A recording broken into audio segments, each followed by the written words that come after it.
नमस्ते दोस्तों, मैं एडवोकेट अभिनव कदम।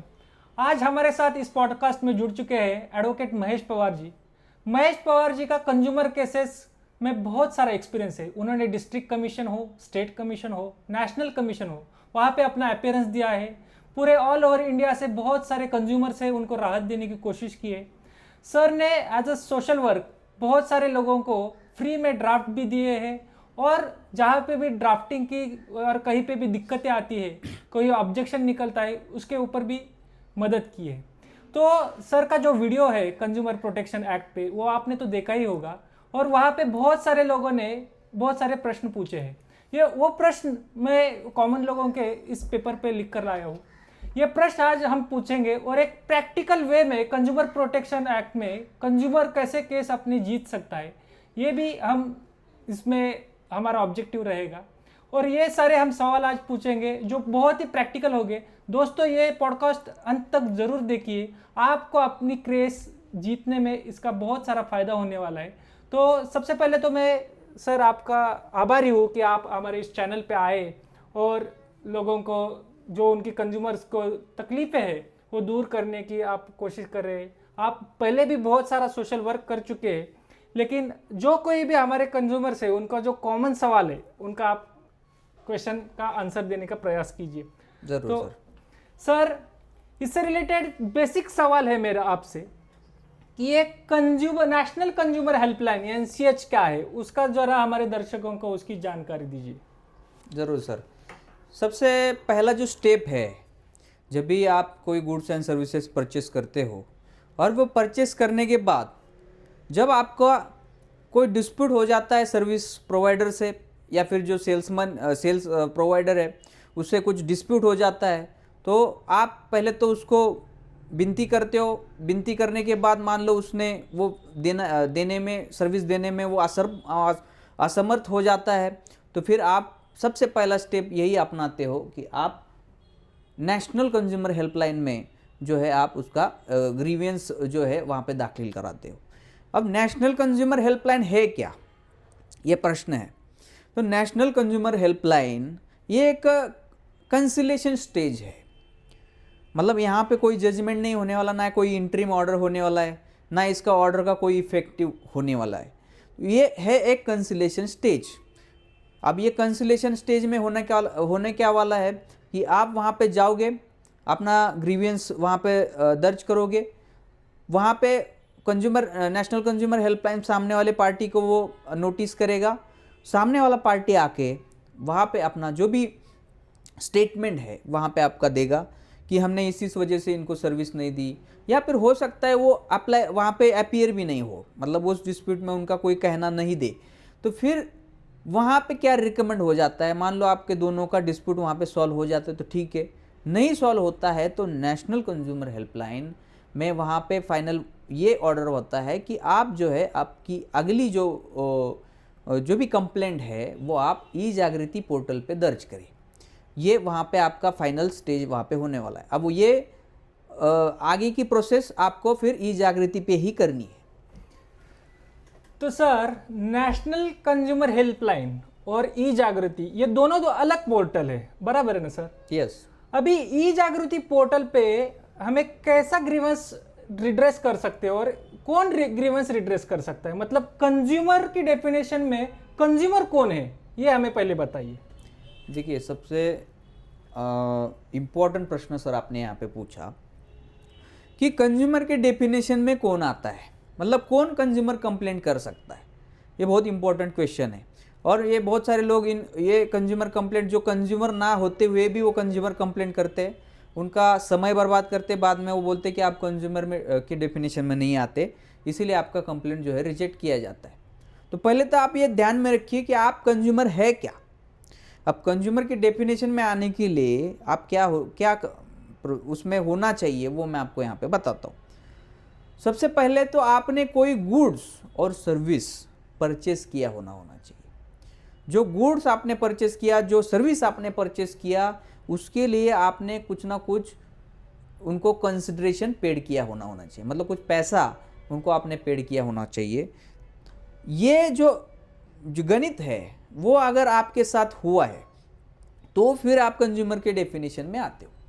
अब यहाँ पे ये भी चीज़ आप ध्यान में रखना, आपने कोई सर्विस या गुड्स आपने ले लिया, पर वो गुड्स एंड सर्विसेज गिफ्टेड है, वो गिफ्टेड है, तो फिर आप उसको कोई कंसिडरेशन आपने नहीं पेड किया है, तो फिर आप कंज्यूमर के डेफिनेशन में नहीं आओगे, क्योंकि कंसिडरेशन ही नहीं है वहाँ पे। वो जो सर्विस है, वो जो गुड्स है, वो आपको गिफ्ट में मिला है, तो अगर वो ख़राब होता है तो फिर आप कंज्यूमर के डेफिनेशन में नहीं आते। अब ये हो गया एक बात। अब यहाँ पे आपने कंसिडरेशन इस शब्द का हमने यहाँ पे उच्चार किया है, तो ये सब कंसिडरेशन शब्द का मतलब क्या होता है ये भी मैं आपको यहाँ पे बताना चाहूँगा। अब कंसिडरेशन होता क्या है कि कोई भी हम गुड्स एंड सर्विस परचेस करते हैं, उसके लिए जो हम पैसा पे करते हैं, जो इनवाइस अमाउंट हम पे करते हैं, उसको बोलते हैं कंसिडरेशन। अब ये कंसिडरेशन अलग अलग टाइप्स का है। अब कंसिडरेशन ये प्रेजेंट कंसिडरेशन भी होता है, कंसिडरेशन ये पास्ट कंसिडरेशन पे होता है, और कंसिडरेशन एक फ्यूचर कंसिडरेशन भी होता है। मान लो आपको कोई मोबाइल ख़रीदना है। अब मोबाइल ख़रीदने के लिए आपने पहले ही 50,000 रुपये शॉप वाले को दे दिए हैं, सेल्समैन को आपने दे दिए, जो भी आप मोबाइल परचेस करने, तो वो पहले ही दे के रखे, बट मोबाइल आप जो है नेक्स्ट मंथ में ख़रीदने जा रहे हो, तो वो भी कंसिडरेशन जो पास्ट कंसिडरेशन है यहाँ पे पकड़ा जाएगा। ठीक है। दूसरा ये कंसिडरेशन है प्रेजेंट कंसिडरेशन, मतलब अभी आपने मोबाइल लिया और तुरंत आपने उसका पैसा पे किया, ये हो गया प्रेजेंट कंसिडरेशन। ये सिंपल भाषा में आपको बता रहा हूँ ताकि आपको समझ में आए। और ये कंसिडरेशन एक होता है कि फ्यूचर कंसिडरेशन। फ्यूचर मतलब क्या कि जैसे आपने आज मोबाइल ले लिया, बट आपने उसका पैसा जो है 1 महीने के बाद पे करना है, और वो कंसिडरेशन 1 महीने के बाद आपने पे भी कर दिया, तो वो भी क्या है, एक कंसिडरेशन में ही पकड़ा जाएगा। और ये जो कंसिडरेशन है, उस कंसिडरेशन के ऊपर आपका डिस्ट्रिक्ट कमीशन का जुरिडिक्शन आएगा, या स्टेट कमीशन का जुरिडिक्शन आएगा, या नेशनल कमीशन का जुरिडिक्शन आएगा, ये तय होता है। अब यहाँ पे जुरिडिक्शन डिस्ट्रिक्ट कमीशन का आया, या नेशनल का आया, या स्टेट का आया, कैसे समझ में आएगा। अब यहाँ पे अगर आपने कंसिडरेशन 50 लाख के अंदर पे किया है, तो वो आएगा डिस्ट्रिक्ट कमीशन में। अगर आपने कंसिडरेशन 50 लाख के ऊपर और 1 करोड़ से वो 1 करोड़ के अंदर आपने पे किया होगा, तो फिर वो आ जाएगा स्टेट कंज्यूमर कमीशन के अंदर। और अगर आपने कंसिडरेशन 1 करोड़ अबव, फिर वो कितना भी हो, तो वो कंसिडरेशन वो वहाँ का वो जो जुरिडिक्शन बनेगा वो नेशनल कंज्यूमर कमीशन का बनेगा। अब ये भी बहुत इंपॉर्टेंट चीज़ है। आपने 41 लाख रुपीज़ पे कर दिया आपने, और आप गए डिस्ट्रिक्ट कमीशन में, तो सॉरी 51 लाख रुपीज़ मतलब 50 लाख के ऊपर आ गया, तो फिर आपका डिस्ट्रिक्ट में आपका कंप्लेंट मेंटेन नहीं होगा, उसको बोलते हैं पिक्यूनियरी जुरिडिक्शन। अब यहाँ पे पिक्यूनियरी जुरिडिक्शन किसका आता है, स्टेट का आता है, क्योंकि 50 लाख के ऊपर है। अगर आपने 1 करोड़ अबव पे किया है, तो फिर जुरिडिक्शन आपका आता है नेशनल कमीशन। तो जो भी आप पे करते हो, वो पिक्यूनियरी जुरिडिक्शन कौन से कमीशन का आता है, वो भी आपको यहाँ पे देखना चाहिए। बहुत ही इम्पोर्टेंट सर ने बात अभी बताई जुरिडिक्शन के बारे में। सर मेरा एक प्रैक्टिकल सवाल है। सपोज मैं कंज्यूमर हूँ और मैंने कोई सर्विस अवेल की है और प्रोडक्ट परचेस किया है, और मेरे साथ कोई अनफेयर ट्रेड प्रैक्टिस हुई है, तो क्या मुझे वकील के ज़रिए पहले लीगल नोटिस भेजना ज़रूरी है क्या सर? ये प्रश्न मुझे बहुत सारे लोग पूछते हैं कि सर लीगल नोटिस भेजना ज़रूरी है या नहीं। अब मैं उनको व्हाट्सएप पे उनको बताता रहता हूँ, फ़ोन पे उनको बताता रहता हूँ। ये आप ध्यान में रखना दोस्तों, लीगल नोटिस मैंडेटरी यहाँ पे है या नहीं। तो मैं यहाँ पे आपको बताना चाहूँगा, लीगल नोटिस आपका मैंडेटरी नहीं है यहाँ पे। क्यों नहीं है? अब डायरेक्ट भी आप NCH पे जाते हो, और NCH पे क्या होगा, वहाँ पे कंसिलेशन होगा, और कंसिलेशन के बाद तुरंत आप जो है ई जागृति पोर्टल पे जाते हो। अब यहाँ पे आपका कंसिलेशन ऑलरेडी हुआ है, वहाँ पे डिनाइल आ गया, तो इसीलिए आपने ई जागृति पे आ गए हैं। अब जो लोग NCH पे कंप्लेंट नहीं किए हैं, ठीक है, जो लोग NCH पे कंप्लेंट नहीं किए, वो उनको मैं ये बताना चाहूँगा कि आप एक लीगल नोटिस दीजिए। अब लीगल नोटिस देने से क्या फ़ायदा होगा आपका, ये भी मैं आपको यहाँ पे बताऊँगा। अब लीगल नोटिस देने से ये फ़ायदा होगा कि उसको अपनी वो बात रखने का मौका रहेगा। वो जो सामने वाली पार्टी जिससे आप कंपेंसेशन, जिससे आप रिफंड, जिससे आप आपका सामान रिटर्न करवाना चाहते हो, उसको एक फेयर अपॉर्चुनिटी मिलेगी। वो कोर्ट को बाद में समझता है कि इन्होंने लीगल नोटिस भेजा, एक फेयर अपॉर्चुनिटी भी दिया। अब फेयर अपॉर्चुनिटी देने के बाद भी ये लोग यहाँ पे मतलब उसने डिनाई कर दिया, मान नहीं रहे, इसीलिए ये कोर्ट में आ गए। अब ऐसा भी होता है कि लीगल नोटिस में जो कॉन्सिक्वेंसेज जो आगे होने वाले हैं, कोर्ट जाएंगे, वकील करना पड़ेगा, पैसा खर्चा होना पड़ेगा, ये लीगल नोटिस में ये सामने वाली पार्टी को समझ में आता है। वो क्या करता है कि वो आपका जो भी है आपका प्रॉब्लम वहाँ पे सॉल्व कर देता है, आपको फिर आगे जाने की ज़रूरत नहीं पड़ती। अब ऐसे मेरे पास बहुत सारे केसेस है कि जहाँ पे लीगल नोटिस पे ही हम जो लीगल नोटिस भेजते हैं उससे ही आपका प्रॉब्लम सॉल्व हो जाता है। सामने वाला पार्टी जो है मान जाता है, उसको नहीं चाहिए होता है आगे का लिटिगेशन, वो क्या करता है वहाँ पे उसका डिस्प्यूट को क्या करता है, वो प्रॉब्लम को सॉल्व कर देता है। तो सर अभी सपोज मुझे ई जागृति पोर्टल पे कंप्लेंट फाइल करनी है, तो उसके लिए क्या कुछ डॉक्यूमेंट्स अनिवार्य है? क्या कुछ डॉक्यूमेंट्स ऐसे हैं जो इम्पोर्टेंट है, जो आगे जाके बेनिफिशियल रहेगा हमारे कंज्यूमर्स को, कि अगर ऑनलाइन ई जागृति पोर्टल पे कंज्यूमर कमीशन में केस फाइल करना है तो ज़रा प्रेक्षकों को बताइए कि कौन से इंपॉर्टेंट डॉक्यूमेंट्स है और वो प्रिपेयर करना बहुत ही ज़रूरी है कंज्यूमर के हिसाब से, तो क्या आगे जाके वो केस में अपने सक्सेस हो जाए। ये सबसे महत्वपूर्ण जो प्रश्न है, मेन तो चीज़ है, आप ई जागृति पोर्टल पे जाते हो, वहाँ पे आपका नाम फिल कर देते हो, एड्रेस फिल कर देते हो, मोबाइल नंबर फिल कर देते हो, सामने वाली पार्टी का भी आप नाम, एड्रेस, मोबाइल नंबर फिल करते हो। पर जब ये सारी चीज़ें आप वहाँ पे फिल करते हो तो आगे एक स्टेज आती है डॉक्यूमेंट अपलोड करने की। अब वहाँ पे ही सारे लोग क्या होते हैं, फंस जाते हैं। उनके पास वो डॉक्यूमेंट की फॉर्मेट ही नहीं रहते, ना उनको कैसे उसको ड्राफ्ट करना है वो भी पता नहीं रहता, ना उनके पास कोई सैंपल रहते। और हमने हमारे चैनल पे ऑलरेडी मैंने बताया है कि जिनको ऐसे सैंपल चाहिए वो बस मुझे कांटेक्ट करिए, आपको वो सैंपल सारे फ्री में मिल जाएंगे। आप जैसे मुझे व्हाट्सएप कर जाते हैं तो मैं आपको वहाँ पे वो सैंपल्स आपको दूंगा। अब ये सैंपल्स होते कौन से, ये आपका प्रश्न है। अब ये सैंपल्स में 5 प्रकार के जो है हमें फॉर्मेट्स वहाँ पे बनाने पड़ते। पहला तो होता है एक नंबर परफॉर्मा। अब परफॉर्मा, दूसरा होता है इंडेक्स, तीसरा होता है कंप्लेंट, चौथा होता है एफिडेविट और पांचवा होता है मेमो ऑफ पार्टीज। और छठवा जो होता है, अभी कंप्लेंट एफिडेविट एक ही में पकड़ा जाता है, इसीलिए वो 5 मतलब जो 6 नंबर का जो डॉक्यूमेंट है उसको बोलते हैं लिस्ट ऑफ डॉक्यूमेंट, मतलब एलओडी। मतलब जो आपने एविडेंसेस वहाँ पे लगाए उसको हम एलओडी में कवर करेंगे। अब ये सारे डॉक्यूमेंट्स क्या होते हैं, इसको एक 1 बाय 1 आपको मैं एक शॉर्टकट में यहाँ पे बताता हूँ ताकि सबको समझ में आए। अब परफॉर्मा ये जो डॉक्यूमेंट होता है, इसमें क्या होता है कि आपकी कंप्लेंट की एक क्या बोलते हैं, उसमें कितना कंसिडरेशन पे किया, आपका कंप्लेंट कौन सी सेक्शन के अंदर है, आपका कंप्लेंट किस कैटेगरी में आता है, वो सारी डिटेल्स उसमें भरी जाती है। आपका एड्रेस, सामने वाला पार्टी का एड्रेस, वो सारा एक शॉर्टकट में उस परफॉर्मा में आपको लिखना होता है। दूसरा आता है इंडेक्स। अब इंडेक्स में होता क्या है कि आपने कौन से पेज पे क्या डॉक्यूमेंट आपने लगाया है, ये तो कोर्ट को सामने इंडेक्स से ही पता चलेगा ना कौन से पेज पे इन्होंने क्या लगाया, क्योंकि पेंडेंसी तो बहुत है कोर्ट में केसेस की। तो कौन से पेज पे क्या है, कौन से पेज पे आपने कौन सा एविडेंस लगाया है, वो तो इंडेक्स से ही पता चलेगा, क्योंकि वहाँ पे आपको मेंशन करना होता। तो इंडेक्स में हो क्या है, कौन से पेज में क्या लगाया है, वो पेजिनेशन का जो नंबर है वहाँ पे आपको मेंशन करना होता है। तीसरा जो डॉक्यूमेंट है वो है आपका सिनॉप्सिस। अब सिनॉप्सिस क्या है, सिनॉप्सिस मतलब कंप्लेंट का, आपके पूरे कंप्लेंट का एक सारांश, मतलब शॉर्टकट जो है आप वहाँ पे बताएंगे कि हमारे कंप्लेंट में की पॉइंट्स क्या है।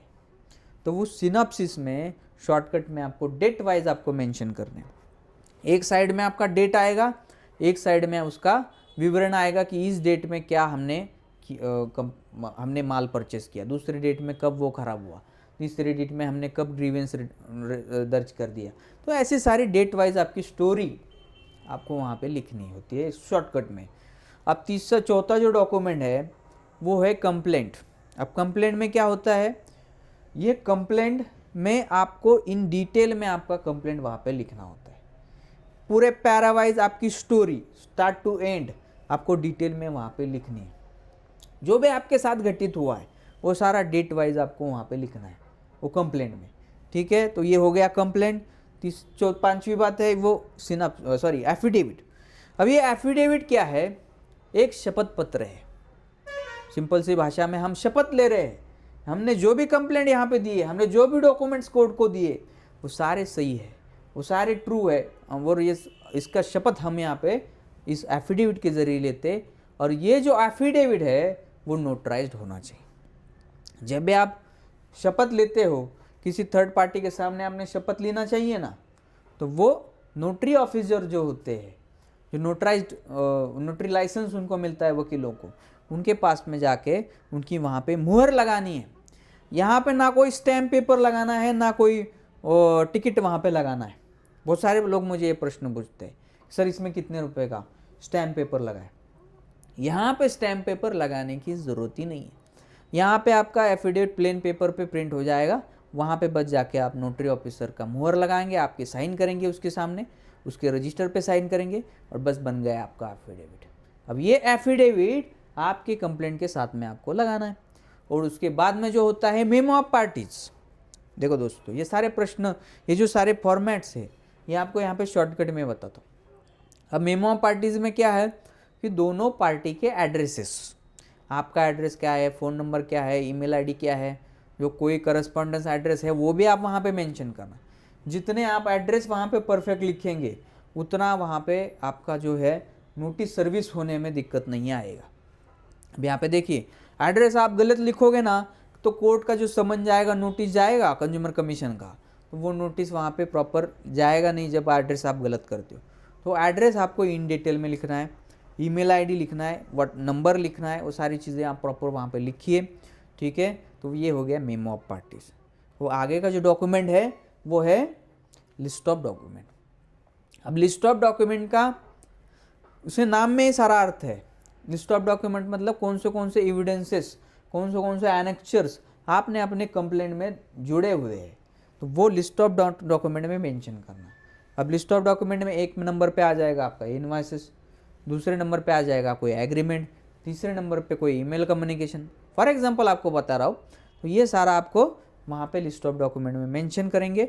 और लिस्ट ऑफ डॉक्यूमेंट में ही आपको वहाँ पे कौन से पेज पे क्या एविडेंस हमने लिखाया वो भी उस लिस्ट ऑफ डॉक्यूमेंट में आपको मेंशन करना है। तो ये सारे फॉर्मेट्स मेरे पास मौजूद है। अगर किसी को ज़रूरत लगेगी हमारे इस कमेंट में पूछिए, या तो जो भी नंबर आपके डिस्क्रिप्शन में आएगा वहाँ से लेके मुझे व्हाट्सअप करिए, हम वहाँ पे सारे डॉक्यूमेंट आपको देंगे। बहुत ही इम्पोर्टेंट सर ने इन्फॉर्मेशन दी हमारे कंज्यूमर को। अभी सर, कंज्यूमर प्रोटेक्शन एक्ट में अगर हम हमारे कंज्यूमर कंप्लेंट फाइल करते हैं तो बहुत सारी जगह कहाँ पे ऐसे बोला जाता है कि इसकी कोर्ट फीस बहुत है, उसका कॉज ऑफ एक्शन लिमिटेशन वो क्लॉज क्या है वो हमें टेक्निकली मालूम नहीं है। तो हमारे दर्शकों को थोड़ा सा सीधे और सिंपल भाषा में कोर्ट फीस कितनी लगती है, लिमिटेशन कितना है कंज्यूमर कंप्लेंट करने के लिए, कॉज ऑफ एक्शन क्या है और ज्यूरिडिक्शन कैसा है, वो कंप्लेंट में कहाँ पे लिखना चाहिए और वो एक्चुअली में है क्या, ये थोड़ा सा सीधे और इजी अंडरस्टैंडिंग भाषा में हमारे दर्शकों को समझा दीजिए सर। बहुत इम्पोर्टेंट सवाल। देखिए, ये कॉज ऑफ एक्शन, जुरिस्डिक्शन, आपका लिमिटेशन, ये बहुत इम्पोर्टेंट है और ये आपके कंप्लेंट में भी मेंशन होते हैं। अब यहाँ पे सबसे पहले आपने पूछा कॉज ऑफ एक्शन। अब कॉज ऑफ एक्शन मतलब ये है, मान लो आपने कोई मोबाइल परचेस किया है और वो मोबाइल अब कुछ प्रॉब्लम आ गई, उसके स्क्रीन के ऊपर लाइन आ गई। अब आपने वो स्क्रीन के ऊपर लाइन जो आई है उसका कंप्लेंट कर दिया कंपनी के पास। तो जो भी आपने कंप्लेंट किया उस कंप्लेंट का डेट होता है कॉज ऑफ एक्शन, मतलब हमने एक्शन क्यों ली, उसका कॉज है ये कंप्लेंट हमने किया। तो वो कौन सी डेट है, वो कॉज ऑफ एक्शन में उसका डेट लिखना है जब आपने फर्स्ट कंप्लेंट की, जब आपको मालूम चला कि ये मोबाइल आज ख़राब हो गया, वो डेट होता है कॉज ऑफ एक्शन। अब दूसरा आपने पूछा कि जुरिडिक्शन। अब जुरिडिक्शन क्या होता है? दो प्रकार के जुरिडिक्शन कमीशन में देखे जाते। पहला तो जुरिडिक्शन देखा जाता है कि ये टेरिटोरियल जुरिडिक्शन में आता है क्या।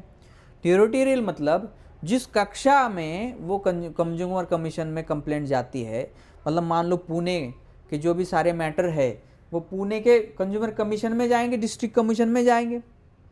अब यहाँ पे मान लो कोई बेंगलोर का व्यक्ति है, बेंगलोर में उसका कॉज ऑफ एक्शन अराइज हुआ है, उसका जुरिडिक्शन बेंगलोर का बनता है और रहता है बेंगलोर में, बट वो आ गया पुणे कमीशन में कंज्यूमर का केस कंप्लेंट करने, तो वो कंप्लेंट लेगी क्या? कमीशन नहीं लेगा, वहाँ पे तो कंप्लेंट आपका रिजेक्ट किया जाएगा। मतलब जुरिडिक्शन, जो टेरिटोरियल जुरिडिक्शन मैंने बोला, जहाँ पे आप रहते हो उसी कमीशन में, उसी जुरिडिक्शन के कमीशन में, उसी डिस्ट्रिक्ट कमीशन में आपका कंप्लेंट आपको फाइल करना है। और दूसरा जो जुरिडिक्शन बनता है वो होता है पिक्यूनियरी जुरिडिक्शन। अब इससे पहले भी मैंने आपको बताया पिक्यूनियरी जुरिडिक्शन तो वो 50 लाख वाला के अंदर होगा तो डिस्ट्रिक्ट कमीशन में आएगा।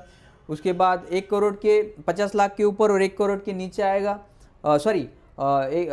50 लाख के ऊपर और 1 करोड़ तक होगा तो वो स्टेट कमीशन में आएगा, और 1 करोड़ के अबव होगा तो वो नेशनल कमीशन में आएगा। वो ये होता है पिक्यूनियरी जुरिडिक्शन। तो इस हिसाब से हमें वो जो है कंप्लेंट उस जुरिडिक्शन के हिसाब से हमें फाइल करनी होती है। ये हो गया दूसरा जुरिडिक्शन की बात। और तीसरा जो आपने प्रश्न पूछा वो है आपका लिमिटेशन। अब मान लो मैंने आज मोबाइल ख़रीदा है, अब 2025 चल रहा है, आज महीना जुलाई है, अब मैंने उसको 2028 में फाइल कर दिया। अब मेरा प्रॉब्लम कब है मोबाइल का? आज है। अब आज प्रॉब्लम हो गया है तो मैं 4 महीने में फाइल कर दूंगा, तो ठीक है। अब यहाँ पे क्या है कि लिमिटेशन आप यहाँ पे समझ लीजिए, लिमिटेशन है 2 साल का। अब जब से आपका कॉज ऑफ एक्शन अराइज हुआ उसके बाद 2 साल के अंदर आपको ये डिस्प्यूट जो है, कंप्लेंट जो है, आपको कंज्यूमर कमीशन में करना है।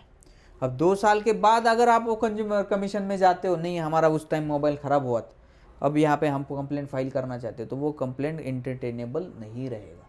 वो कंप्लेंट कंज्यूमर कमीशन में आपका रिजेक्ट हो जाए, या फिर सामने वाला पार्टी ऐसा डिफेंस वहाँ पे फाइल कर देगा, रिटर्न स्टेटमेंट देगा कि इनका कंप्लेंट लिमिटेशन पीरियड में है ही नहीं, तो इस कंप्लेंट को आप जो है डिसमिस कर दिया जाए। ऐसा उनका ये रिटर्न स्टेटमेंट भी वहाँ पे लगा सकते। तो प्रॉपर लिमिटेशन पीरियड में ही हमें जो है हमारा कंप्लेंट वहाँ पे दोस्तों फाइल करना होता है। बहुत अच्छी बात बोली सर। हमारे कंज्यूमर को ये जुरिडिक्शन के रिलेटेड और एक प्रॉब्लम आती है। उनका कहना है कि हमने जहाँ से भी सर्विस ली है, और सपोज एक XYZ कंपनी है, वो अपोजिट पार्टी है, उसका तो ऑफिस मेन ब्रांच वो आउटसाइड स्टेट है, तो उसके लिए क्या प्रावधान है? क्या वो कंपनी आउटसाइड स्टेट है तो हमें क्या उस स्टेट में जाके कंप्लेंट फाइल करनी है क्या? क्या हमारा जुरिडिक्शन सिर्फ जहाँ पे हम रहते हैं वहाँ पे ही बनेगा? तो वो जो आउटसाइड स्टेट, सपोज कुछ ऑफिस दिल्ली में है, बैंगलोर में है, और मैं कंप्लेनेंट महाराष्ट्र से हूँ, तो क्या मुझे वहाँ पे जाके फाइल करना पड़ेगा या ये कमीशन में मैं कर सकता हूँ? उसके बारे में थोड़ा सा हमारे कंज्यूमर्स का कन्फ्यूजन दूर कीजिए। देखिए बहुत सारी बार यही होता है कि पार्टी होती है आपकी, जहाँ पे आप रहते हो उस स्टेट की पार्टी नहीं रहती।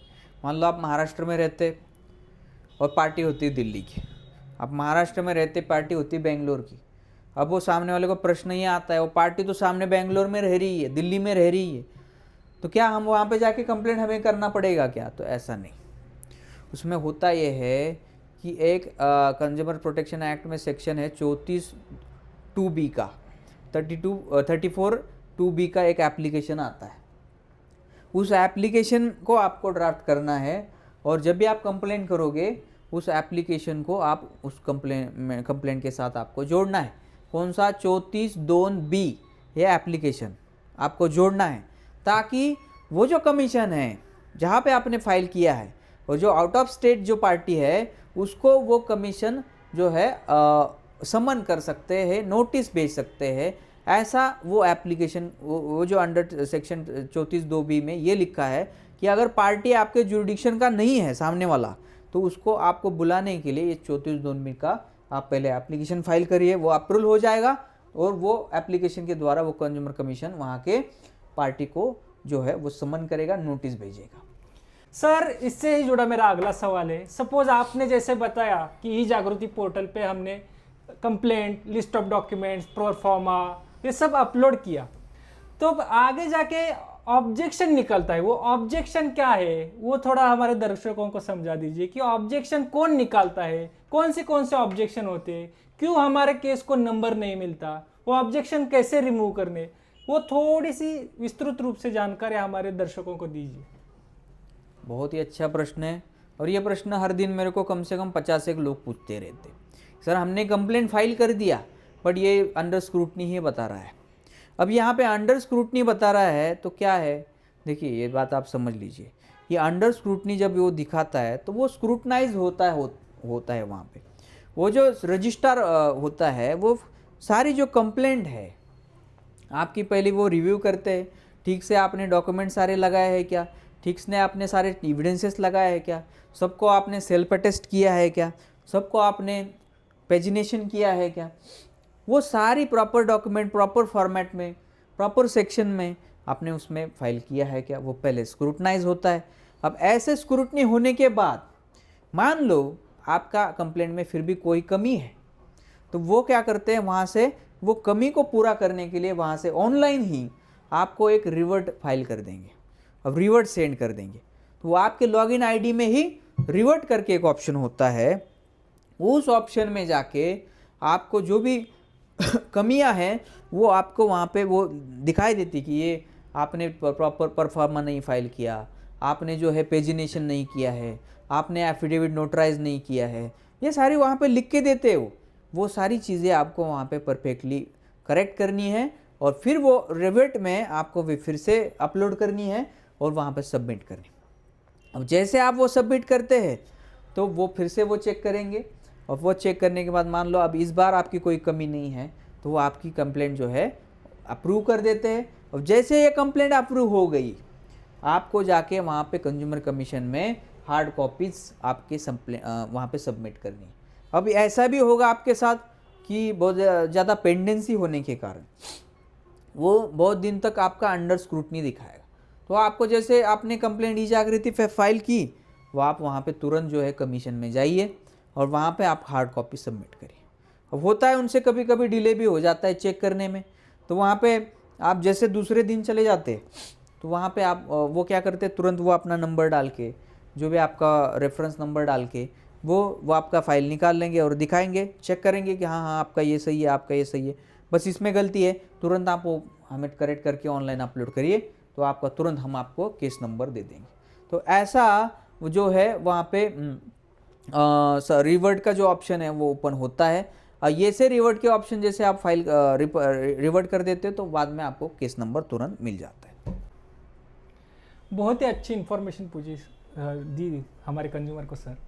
सर अपना एक सवाल था वो थोड़ा सा रह गया बीच में कि कोर्ट फीस कितनी होती है, डिस्ट्रिक्ट कमीशन को कितनी, स्टेट कमीशन को कितनी और नेशनल कमीशन को कितनी, और जो स्क्रूटिनी के लिए हमारे जो रजिस्ट्रार है उनको कुछ पैसे देने की ज़रूरत है क्या, कि हमारा फाइलिंग नंबर दीजिए, वो कुछ लोगों को पैसे मांगे जाते हैं कि आपका फाइलिंग नंबर देता हूँ आप इतने इतने फीस भरिए, क्या ये फ़ी लीगली है क्या लीगली कितनी फ़ीस हमें कंज्यूमर कमीशन में पे करनी पड़ती है, ये थोड़ा हमारे कंज्यूमर्स को बताइए।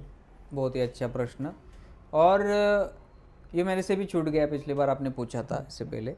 कोर्ट फ़ी, अब ये कोर्ट फ़ी एक बहुत महत्वपूर्ण स्टेज है।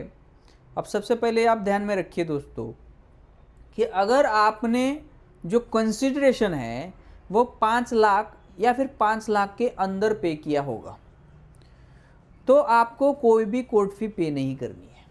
सबसे पहले आप ये फ्री में आपका कंप्लेंट वहाँ पे एंटरटेनेबल हो जाएगा, वो कोर्ट जो है आपका केस जो है आपका एंटरटेन करेगा। 5 लाख के अंदर आपको कोई भी कोर्ट फ़ी नहीं देनी है। अगर आपका कंसिडरेशन अमाउंट, इनवाइस अमाउंट अगर 5 लाख के ऊपर है तो फिर आपको कोर्ट फ़ी वहाँ पे पे करनी है। अब वो कितनी पे करनी है उसके स्लैब्स बने हुए हैं। जब भी आप वहाँ पे कंसिडरेशन आपका फिल करते हो तो ऑटोमेटिकली वहाँ पे आपको वहाँ पे दिखाई देगा कि आपको कितना फीस पेड करना है। ठीक है। पेंडिंग फॉर फीस ऐसा एक वहाँ पे एक टैब रहेगा आपके डैशबोर्ड में, तो पेंडिंग फॉर पेमेंट ऐसा उसमें चला जाएगा, वहाँ पे आपका पेमेंट आप पे करके फिर आपका आगे पेंडिंग फॉर स्क्रूटनी में जाएगा। तो आप ये ध्यान में रखना कि कोर्ट फी जो है आपको 5 लाख के अंदर नहीं देनी है। दूसरी बात आप ये ध्यान में रखना कि इसके एक्सक्लूडिंग और कोई फ़ी आपको किसी को भी पे नहीं करनी। मान लो आप वहाँ पे क्लर्क के पास जाते हो, आपका कोई करेक्शन वहाँ पे निकालते हो और वहाँ पे आपको पैसे की डिमांड की जाती है, तो आपको कोई भी पैसा उसको देना नहीं। ऐसे मेरे पास बहुत सारे लोग प्रश्न पूछते हैं कि सर हमको इतना मांगा गया, 500 रुपये दीजिए, 1000 रुपये दीजिए। देना का ज़रूरत नहीं है। जो भी आप लीगली पे करने वाले हो कोर्ट फी, उसके बावजूद आपको कोई भी फीस किसी को भी आपको देने की ज़रूरत नहीं है। बहुत ही अच्छा आंसर दिया सर आपने। तो सर अभी सपोज हमने ई जागृति के पोर्टल पे फाइल किया, फिजिकल फाइल सबमिट की, ऑब्जेक्शन रिमूव किया, नंबर मिला, सब हो गया। अभी बात आती है कि स्टेजेस कौन से हैं कंज्यूमर कंप्लेंट रिड्रेसल की। वो स्टेजेस कौन से स्टेजेस से हमारे कंज्यूमर को गुजरना पड़ता है, वो थोड़ा आसान भाषा में समझा दीजिए। और क्या इसमें हमें इंटरिम रिलीफ मिल सकता है क्या? तो इंटरिम रिलीफ क्या है वो भी थोड़ा हमारे दर्शकों को समझा दीजिए सर। अब सबसे पहले तो आप इंटरिम रिलीफ जो आपने बोला वो मैं पहले यहाँ पे समझा देता हूँ। अब आपका केस तो चलेगा, देखिए साल भर चलेगा, 2 साल भी चलेगा, बट 2 साल केस चलते हुए आपको कोर्ट को रिक्वेस्ट करना है कि केस आपका 2 साल चलने वाला है, बट हमें इस सामने वाले पार्टी से हमें इंटरिम रिलीफ चाहिए। अब इंटरिम रिलीफ का एक उदाहरण आपको मैं बताता हूँ। जैसे कि मेरे पास एक केस आया था, वही मैं आपको बता देता हूँ कि आपको इंटरिम रिलीफ जो है, इंटरिम एप्लीकेशन कैसे लगाना है, वो आपको यहाँ पर समझ में आ जाएगा। अब मेरे पास एक इंश्योरेंस का केस आया था जिसमें उनका जो पति है उनका हार्ट अटैक से देहांत हो गया था। अब देहांत होने के बाद जो इंश्योरेंस का क्लेम अमाउंट जो था वो XYZ मान लो 20 से 30 लाख रुपए का क्लेम अमाउंट था, वो इंश्योरेंस कंपनी ने क्या कर दिया, डिनाई कर दिया। अब वो जो क्लेम अमाउंट था वो पर्टिकुलर घर के मतलब जो हाउस लोन उन्होंने लिया था, वो क्लेम अमाउंट वो जो हाउस लोन वालों को जाना था, हाउसिंग लोन वालों को जाना था। अब यहाँ पे हो क्या रहा था, वो जो हमारे क्लाइंट थे उनके साथ कि वो जो क्लेम तो उनको मिलने ही वाला था 30 लाख रुपए, बट उससे पहले वो बैंक की जो EMIs उनकी हाउसिंग लोन की चल रही थी, वो हाउसिंग लोन वाले मान नहीं रहे थे, वो रुक नहीं रहे थे। वो तुरंत आपकी सरफेसी की प्रोसीडिंग इन्वोक करने के लिए जो है लीगल नोटिस उनको भेज रही थी। अब यहाँ पे हो गया क्या कि हमने वो इंटरिम रिलीफ के लिए आइए मतलब इंटरिम एप्लीकेशन कोर्ट में हमने लगा दिया।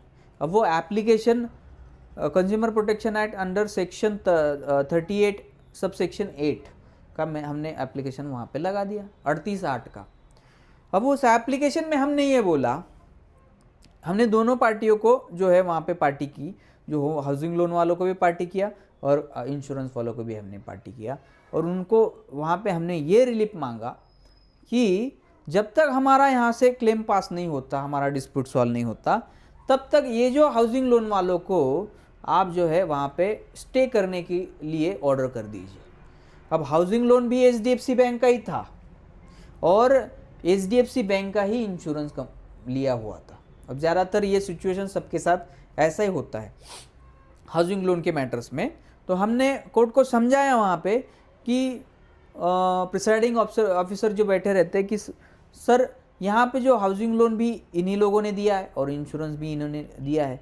अब यहाँ पे क्या है कि इंश्योरेंस जब हमें मिलेगा तो ये जो हमारे क्लाइंट है, उनकी जो वाइफ थी, वो ये पेमेंट भर सकती है। वो तो कोई जॉब नहीं कर रही थी, ना उनका कोई बिजनेस था।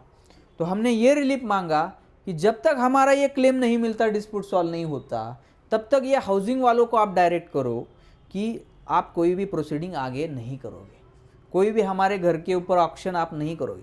वहाँ पर हमारा जो इंटरिम रिलीफ है वो वहाँ पे मान्य हो गया।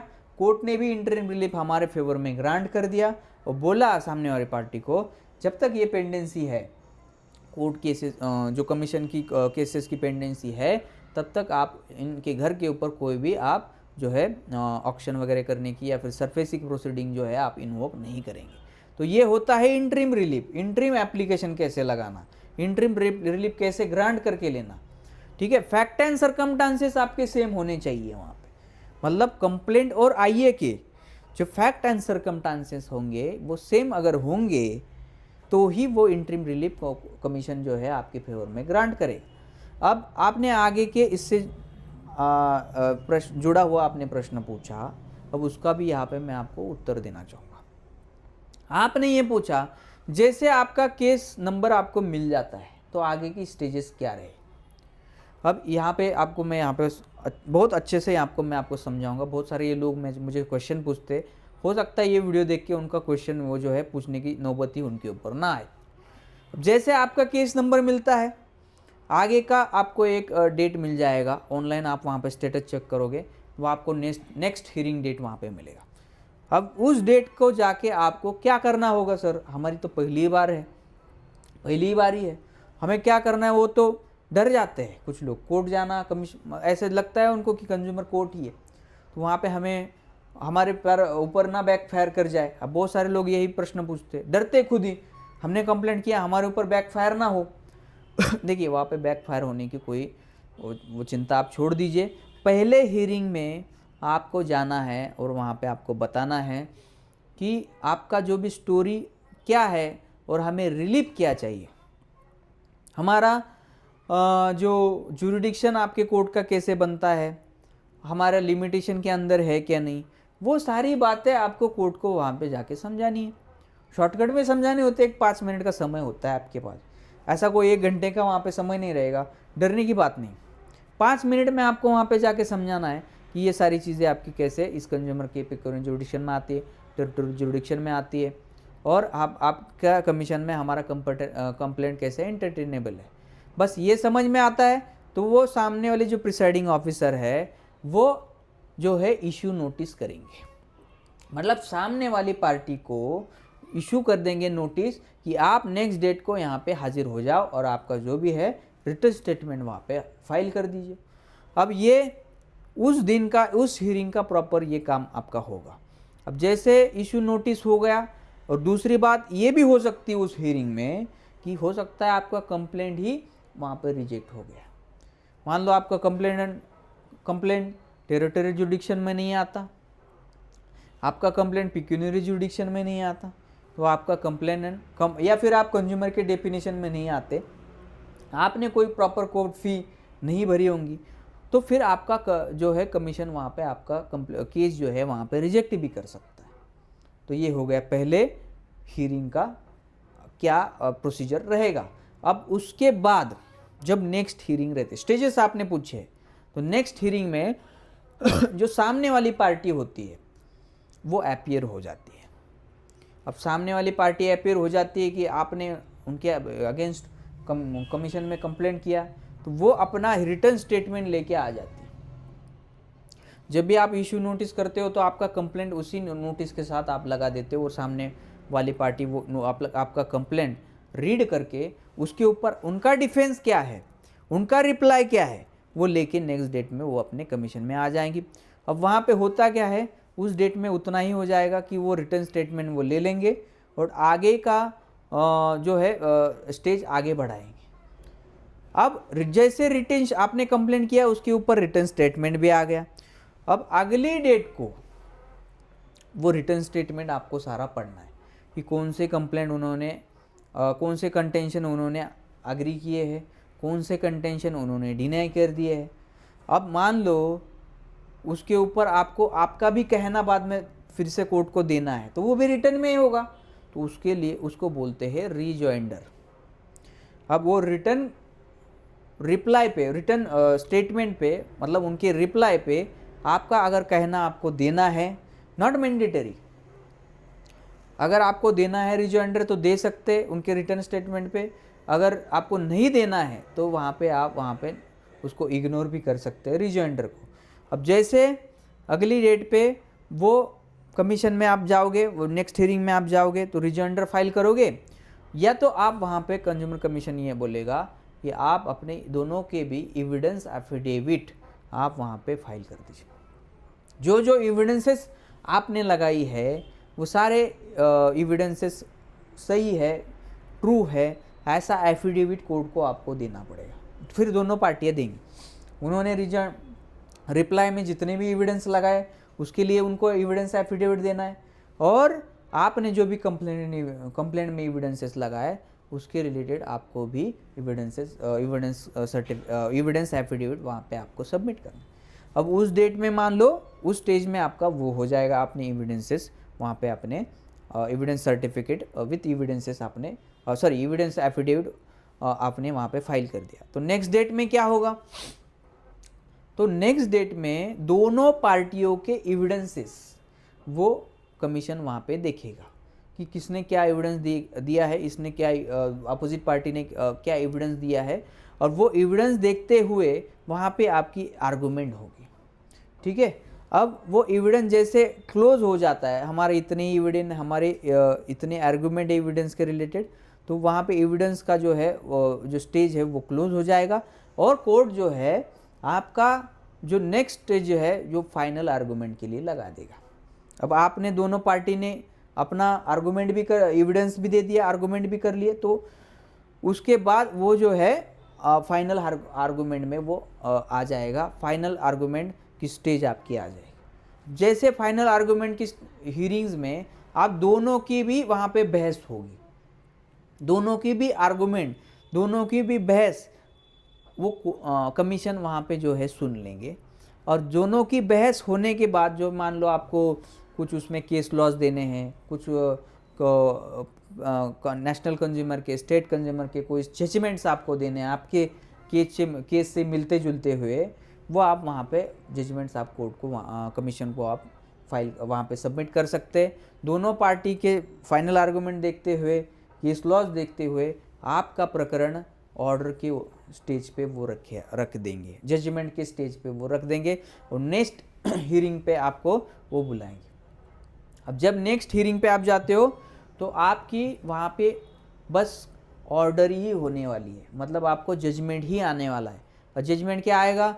जितना भी आपने आर्गूमेंट किया, केस के तथ्य वगैरह सारा लिया जाएगा, एविडेंस देखे जाएंगे, केस लॉस क्या क्या सबमिट किए वो सारे दिए जाएंगे, आपके आर्गूमेंट क्या, किसने क्या किया है वो देखा जाएगा, और उसके ऊपर जो प्रिसाइडिंग ऑफिसर होते हैं वो प्रिसाइडिंग ऑफिसर अपना जो भी जजमेंट है, अपना जो भी ऑर्डर है इस केस का, वो वहाँ पे देंगे। अब उस ऑर्डर में क्या मेंशन रहेगा? उस ऑर्डर में हो सकता है आपके फेवर में वो ऑर्डर हो गया होगा, हो सकता है आपके अगेंस्ट भी वो ऑर्डर किया गया होगा। तो ये दोनों सिचुएशन वहाँ पे होती है। तो वो ऑर्डर लेके फिर आपका जो भी कंप्लायंसेस जो भी पार्टी है वहाँ पे आगे करेंगी। तो दोस्तों मुझे लगता है आज महेश सर आपको वकील बना के ही छोड़ेंगे, क्योंकि उन्होंने इतना डिटेल में इंफॉर्मेशन दिया है, मुझे लगता है यूट्यूब पे कहाँ पे भी या ये अवेलेबल नहीं होगा। तो सर ने उनका एक पर्सनल एक्सपीरियंस भी बताया कि इंश्योरेंस कंपनी के खिलाफ। वैसे ही सर के पास कंज्यूमर रिलेटेड बहुत सारे वाइड वैरायटी के केसेस होते हैं। मुझे सर से एक बात पूछनी है इसी रिलेटेड कि सपोज मैंने फ्लैट लिया है या मैं किसी कोऑपरेटिव हाउसिंग सोसाइटी में रहता हूँ और मेरा सर्विस अवेल कर रही है कोऑपरेटिव हाउसिंग सोसाइटी, तो और कभी कभी होता है मैंने फ्लैट बुकिंग कर दिया है, तो वहाँ पे तो रेरा अथॉरिटी है डिले का अगर पोजीशन देता है तो क्या इस सिचुएशन में अगर मैं अलॉटी हूँ, मैं फ्लैट परचेसर हूँ या मैं कोई कोऑपरेटिव हाउसिंग सोसाइटी में रहने वाला नागरिक हूँ, तो क्या मैं कंज्यूमर प्रोटेक्शन एक्ट के तहत डिस्ट्रिक्ट कंज्यूमर कमीशन में जा सकता हूँ का? ये थोड़े हमारे दर्शकों को बता दीजिए। बहुत बढ़िया प्रश्न है। वैसे बीच बीच में मेरे पास लोग प्रश्न भी लेके आते कि हमने कोई बंगलो खरीदा है या फिर हमने कोई फ्लैट खरीदा है। अब शहरों में अक्सर जाता है कि लोग फ्लैट परचेस करते हैं, बंगले परचेस करते हैं, तो क्या परचेस किया है तो ये तो क्या आपने ये तो कंज्यूमर के डेफिनेशन में ही आप आ जाते हो। कुछ चीज़ें आप परचेस करते हो, मान लो आपने मोबाइल परचेस किया, लैपटॉप परचेस किया, गाड़ी परचेस किया, 4 व्हीलर परचेस किया, ये तो आपने परचेस किया है, उसके लिए आपने कंसिडरेशन पे किया है, तो ये आप कंज्यूमर वहाँ पे बन जाते हो। बट कुछ लोग ऐसा होता है कि हमने बंगला परचेस किया है, फ्लैट परचेस किया है, क्या हम इस कंज्यूमर के डेफिनेशन में आएंगे क्या? क्या बिल्डर को हम अपोजिट पार्टी बना सकते हैं क्या? क्या हमें बस रेरा की ही रेमेडी अवेल करनी है, हम कंज्यूमर प्रोटेक्शन एक्ट में नहीं जा सकते क्या? ऐसे प्रश्न हमारे पास लेके कंज्यूमर आते हैं। अब यहाँ पे आपने फ्लैट परचेस किया है, उसको कंसिडरेशन आपने पे किया है, तो आप 100% दोस्तों आप कंज्यूमर के डेफिनेशन में आते हैं। रेरा में मान लो आप नहीं जाते, आप कंज्यूमर के डेफिनेशन में आते, आप कंज्यूमर के कमीशन में आप अपना जो भी है कंप्लेंट वहाँ पे फाइल कर सकते हैं। आप रेरा में एक तो जा सकते हैं, या तो आप कंज्यूमर प्रोटेक्शन एक्ट के अंदर भी आप वहाँ पे बिल्डर के अगेंस्ट आप जो है आपका कंप्लेंट वहाँ पे फाइल कर सकते हैं। बहुत ही बढ़िया इन्फॉर्मेशन दिया सर आपने हमारे दर्शकों को। सपोज क्या होता है कि बहुत बार हम कंप्लेंट फाइल करते हैं, कंज्यूमर कमीशन ऑर्डर्स पास करता है, पहली हियरिंग में इशू नोटिस करता है, और कुछ कुछ लोगों को लगता है कि ये तो कोई कोर्ट नहीं है कंज्यूमर कमीशन, और वो नोटिस इग्नोर करते हैं। तो उस सिचुएशन में एज अ कंज्यूमर हमको क्या बताना है कंज्यूमर कमीशन को, ये इग्नोर जो कर रहे हैं हमारे नोटिसेस को, तो उसके बारे में थोड़ा सा विस्तृत रूप से जानकारी दीजिए। बहुत बढ़िया क्वेश्चन है, और मेरे पास ऐसे भी बहुत सारे केसेस होते हैं कि जो सामने वाली पार्टी है, जिस एड्रेस पे वो कंज्यूमर कमीशन नोटिस भेजता है, समन भेजता है, तो वो एड्रेस पे वो आदमी रहता ही नहीं है, या फिर वो वहाँ पे रहता है बट वो सामने वाले जो समन है वो नहीं लेता है, वो नहीं लेना नहीं चाहता है, उसको रिटर्न भेजता है। या फिर ऐसा भी होता है कि वो वहाँ पे वो कुछ मैनेज करके वो नोटिस जो है वो रिटर्न ले जाने के लिए बोलता है। अब वहाँ पे जो रिटर्न का जो ट्रैक रिपोर्ट आता है, वो ट्रैक रिपोर्ट में ये होता है कि कंज्यूमर जो सामने वाली अपोजिट पार्टी है उसने वो समन लिया नहीं, उसने नॉट क्लेम्ड किया, या फिर उस जगह पे वो रहता ही नहीं है, तो फिर क्या करेगा? उसमें क्या आगे का स्टेज क्या लेना पड़ेगा हमें? तो ये यहाँ पे मैं आपको दोस्तों यहाँ पे बता रहा हूँ। अगर सामने वाली पार्टी वो नोटिस को डिनाई करती है लेने के लिए, तो फिर आप कंज्यूमर कमीशन में एक एप्लीकेशन लगा सकते हैं कि इनको प्रॉपर नोटिस सर्विस हो गया है, इन्होंने नॉट क्लेम्ड किया है, अभी ये कोर्ट को कमीशन को ज्वाइन नहीं करना चाहते, तो हमारे फेवर में आप इंट्रीम जो है एक्स पार्टी जो है का ऑर्डर जो है हमारे फेवर में आप कर दीजिए, क्योंकि ये जानबूझकर ये नोटिस की सर्विस नहीं ले रहे हैं। अब यहाँ पे ये एक हो सकता है, और दूसरा एक ये हो सकता है कि वो सामने वाली पार्टी वहाँ पे है ही नहीं, एड्रेस पे रह ही नहीं रही, मौजूद ही नहीं है, तो फिर आप एक ऐसा एप्लीकेशन ड्राफ्ट करके कमीशन में लगाइए कि ये सामने वाली पार्टी का एड्रेस रहता तो वही है, पर वो एड्रेस इनप्रॉपर होने की वजह से, या फिर उसने आजू बाजू में कहीं शिफ्ट किया है वजह से कि वो जो है नोटिस जो है हमारा रिटर्न आ रहा है, तो कमीशन से ऐसा आप एप्लीकेशन लगाइए कि वहाँ की जो लोकल पेपर है, न्यूज़पेपर, उस न्यूज़पेपर में हम जो है उसको नोटिस भेजें। अब जैसे आप ऐसी कमीशन में ऐसे एप्लीकेशन लगाते हैं, तो वहाँ से पेपर नोटिस करने का ऑर्डर कमीशन करता है, और वो पेपर नोटिस फिर वो आपको वहाँ पे उस जहाँ पे वो रहता है उस एरिया के जो लोकल पेपर है, उस लोकल पेपर में वो जो नोटिस आपकी छपवानी है। जैसे वो पेपर नोटिस हो जाता है और फिर भी वो अपीयर नहीं होता, फिर भी अपीयर वो पार्टी अपोजिट पार्टी नहीं होता, तो कोर्ट को आपको यही बताना है कि हमने पेपर नोटिस भी किया, फिर भी ये पार्टी इंटेंशनली यहाँ पे आना नहीं चाहती, तो हमारे फेवर में आप एक्स पार्टी ऑर्डर कर दीजिए, हमारे फेवर में आप एक्स पार्टी और जजमेंट्स जो है कर दीजिए, और फिर वो कोर्ट जो है वहाँ वो सारी प्रॉपर चीज़ें देखते हुए पेपर नोटिस रिटर्न व आए हुए जो भी आपके ट्रैक रिपोर्ट देखते हुए वो आपके फेवर में एक्स पार्टी ऑर्डर जो है वहाँ पे पास कर देंगे। सर इससे रिलेटेड हमारे कंज्यूमर्स का कुछ, अभी तो कंज्यूमर्स को लगता होगा कि ये तो बहुत बड़ी प्रोसीजर है, पेपर नोटिस का खर्चा आएगा, उसमें टाइम जाएगा, मेंटल स्ट्रेस होगा, तो क्यों कंज्यूमर कमीशन में जाना है? इससे अच्छा कि हम कंप्लेंट ही दाखिल नहीं करेंगे और वैसे के वैसे ही रहेंगे।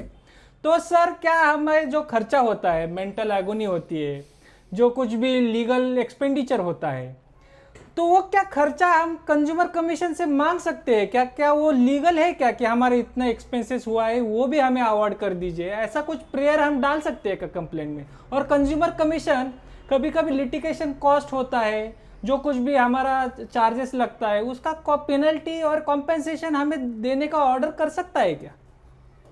बहुत अच्छा सवाल पूछा है कि हमारा जो क्लेम अमाउंट है, मान लो वो 50,000 का है, बट हमारा वो क्लेम अमाउंट 50,000 का पाने के लिए ही हमारा खर्चा हो गया 1 लाख रुपए। फिर आपने लॉयर एंगेज किए, उनकी फ़ीस दे दी, आपने पेपर नोटिस के लिए फ़ीस दे दी, आपने सारे डॉक्यूमेंटेशन बनाने के लिए फ़ीस दे दी। हो सकता है आपका जितना क्लेम है उससे ज़्यादा आपका खर्चा ही हो गया। फिर वो जो खर्चा है वो पकड़ा जाता है लिटिगेशन कॉस्ट में। आपको कोर्ट आने जाना, जो भी ट्रैवलिंग का खर्चा है, स्टे करने का खर्चा है, वो आपको आ गया। तो फिर ये जो लिटिगेशन कॉस्ट है वो कंज्यूमर कमीशन, जब आप कंप्लेंट करते हो वो कंप्लेंट में ही आपको मांगना होता है। हमें इतना इतना अमाउंट का लिटिगेशन कॉस्ट कंज्यूमर कमीशन हमारे फेवर में ग्रांट कर दिया जाए, ठीक है, सामने वाली पार्टी से वसूल कर दिया जाए। आप लिटिगेशन कॉस्ट वहाँ पे आप डिमांड कर सकते हो। और आपने ये मांगा कि जो आपको हरासमेंट हो गया, जो आपकी हक की चीज़ है, जो आपको मिलने वाली थी, बट सामने वाले अपोजिट पार्टी की गलती से हमारे को ये काम जो है इतना सारा हमें भुगतना पड़ा, हमें इतना सारा मेंटल एगोनी हरासमेंट हुआ, तो क्या इस चीज़ के लिए भी हम कंज्यूमर कमीशन से डिमांड कर सकते हैं पैसे की, कंपेंसेशन की? तो हाँ, यस, आप ज़रूर वहाँ पर डिमांड कर सकते हो। अब हरासमेंट का तो कोई वहाँ पे मूल्य नहीं लगाया जा सकता, बट वहाँ पे मैंने एक उदाहरण आपको, एक ऐसा केस आपको यहाँ पे बताऊँगा एकदम शॉर्टकट में। एक केस ऐसा हो गया था, जोमेटो का एक केस हो गया था। जोमेटो जो फूड डिलीवरी करता है, अब वहाँ पे जो उसने जो फूड मंगाया था वो वेजिटेरियन फूड मंगाया था। एक शॉर्टकट में इसी के रिगार्डिंग इसलिए बता रहा हूँ। अब जोमेटो ने उसमें डाल दिया नॉन वेजिटेरियन फूड। अब जो सामने वाली जो कंप्लेनेंट है उसने वो खा भी ले लिया। अब उस नॉन वेजिटेरियन को नॉन वेजिटेरियन उसने खा लिया। तो फिर उसने समझ में आया बाद में कि कंप्लेंट किया जोमेटो वालों को, या आपने तो मुझे नॉन वेजिटेरियन दे दिया, मैं तो वेजिटेरियन मंगाया था। अब उसने उसका कंप्लेंट कंज्यूमर कमीशन पे किया, तो उसको वहाँ पे 1 लाख रुपए कंपेंसेशन ग्रांट कर दिया। ऐसा केस लॉज भी है, चाहिए तो मैं आपको, केरला का है, मैं आपको दिखा भी दूंगा। अब यहाँ पे अब इस उदाहरण से आपको पता चला होगा कि कंपेंसेशन कितना मांगना चाहिए। कंपेंसेशन आपको कितना हैरेसमेंट सहना पड़ा, कितना मेंटल एगोनी सहना पड़ा, उसके ऊपर वो कंपेंसेशन आप वहाँ पे डिमांड कर सकते। फिर आप किसी का कंपेंसेशन 50,000 रुपये हो सकता है, किसी का कंपेंसेशन लाख रुपए हो सकता है, किसी का कंपेंसेशन 5 लाख रुपए भी हो सकता है। अब डिपेंड ऑन आपकी हरासमेंट कितनी हुई है, मेंटल एगोनी कितनी हुई है। सर आपने बहुत ही अच्छा एग्जाम्पल दे दिया। मेरे भी पढ़ने में एक केस आया था कंज्यूमर कमीशन के रिलेटेड ही। तो एक बिस्किट के पैक में एक बिस्किट की कमी थी, तो एक बिस्किट के कारण उसने कंप्लेंट दाखिल किया था और उसे कॉम्पेंसेशन मिला था। तो ऐसे भी बहुत सारे केसेस आते होंगे आपके पास। तो दर्शकों, ये जो इन्फॉर्मेशन सर ने दी ना, वो बहुत ही प्रैक्टिकल है। वो यूट्यूब पे कहीं पे भी अवेलेबल नहीं होगी मेरे ख्याल से। हमें सर का तहे दिल से शुक्रिया अदा करना चाहिए कि सर ने इतने डिटेल में प्रैक्टिकली कोर्ट प्रोसीजर आपको बताई। तो सर मेरा अंतिम सवाल है, सपोज ये कोर्ट कचहरी के चक्कर में दोनों पार्टी का खर्चा जाता है, तो इसके लिए कुछ मिडल में हम केस के दौरान सेटलमेंट, मीडिएशन वगैरह कुछ कर सकते हैं क्या? कि दोनों पार्टी रेडी है कि हमें नहीं पूरा करना है, हमें अभी सेटल करना है मैटर, तो ऐसा कोई प्रोविजन है क्या? क्या ऐसा कंज्यूमर प्रोटेक्शन में एक हम मीडिएशन कर सकते हैं क्या? इसके बारे में थोड़ा सा हमारे दर्शकों को शॉर्ट में जानकारी दीजिए, थोड़ा सा वीडियो बढ़ रहा है सर। देखिए, हर किसी के पास आजकल टाइम नहीं है, चाहे आपके पास भी नहीं है, चाहे सामने वाली पार्टी जो अपोजिट पार्टी है उसके पास भी नहीं है। तो वो अब यहाँ पे कमीशन इन्वॉल्व हो गया है, तो वो चाहता है कि मेरी जो हर मेरी तारीख को आना ना पड़े, मुझे कोई लॉयर को एंगेज ना करना पड़े। तो क्यों ना ये इस मैटर को यही ख़त्म कर दिया जाए। तो अपोजिट पार्टी कोर्ट में आ गई और वो वहाँ पे बोलेगी कि मैं इनके साथ सेटलमेंट करना चाहता हूँ, इस मैटर को आप जो है लोक अदालत में लगा दीजिए, इस मैटर को आप जो है मेडिशन में लगा दीजिए। अब जैसे ये मैटर आप सेटल करते हो, मान लो दोनों पार्टी का वहाँ पे बन जाता है कि हमें इतना इतना रुपए देके इतना इतना कंपनसेशन लेके हम सेटिस्फाइड है, हम इस केस को आगे नहीं बढ़ाना चाहते, इस कंप्लेंट को आगे नहीं बढ़ना चाहते, तो फिर वहाँ पे जो भी आपने सेटलमेंट डीड बनाया है उसके अकॉर्डिंग आप वहाँ पे जो कंप्लेनेंट है वो कंप्लेनेंट वहाँ पे सेटलमेंट प्रोसेस, वहाँ पे सेटलमेंट एप्लीकेशन, हमारा सेटलमेंट हो गया है, हम यहाँ पे एप्लीकेशन करते हैं कि हमारी कंप्लेंट को विड्रॉ कर दिया जाए, विड्रॉल प्रोसेस जिसको बोला जाता है। तो वो विड्रॉल प्रोसेस दे के फिर वो कोर्ट और जो भी कमीशन है वहाँ पे ऑर्डर करेगी, इन दो पार्टियों का मैटर सेटल हो गया है, ये आगे कंप्लेंट को नहीं बढ़ाना चाहते, इसीलिए ये मैटर जो है विड्रॉ किया जाता है, ऐसी ऑर्डर हमें यहाँ पे पास कर दिया जाता है।